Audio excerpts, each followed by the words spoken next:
Camisa do 10, o jogador Emo da Seleção Baiana. A gente vai perguntar a ele o que ele está achando do jogo, o que ele achou da cidade e qual a expectativa dele para o segundo tempo com relação àquilo. O jogo está bom, né? Estamos vencendo, tivemos várias oportunidades de ampliar o placar. A equipe do Conteúdo também teve a oportunidade. Mas eu acho que a cidade podeira, recebeu a gente muito bem, o campo maravilhoso. E a gente espera que o segundo tempo o time possa melhorar mais ainda e conseguir fazer mais gols. Certo.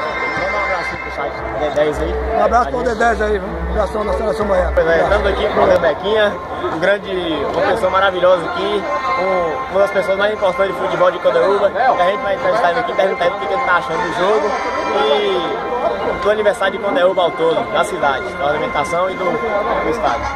O aniversário da cidade está sendo muito brilhante, muito organizado, com bastante gente.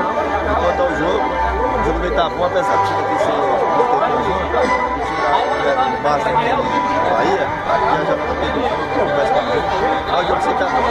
Certo, Paulo. Vai estar no segundo tempo para fazer um gol para a gente. Não, eu estou deitado, está no banco. Vai ficar no banco? Obrigado. Obrigado, A gente aqui do site D10, estamos aqui com o Marcelo Ramos, autor do primeiro gol. A gente vai perguntar aqui, fazer entrevista. Marcelo Ramos, o que você está achando da cidade? Como é que foi? O que você está achando do jogo e quais as expectativas do segundo tempo? O jogo está bom, gostando da cidade também. O pessoal recebeu a gente muito bem.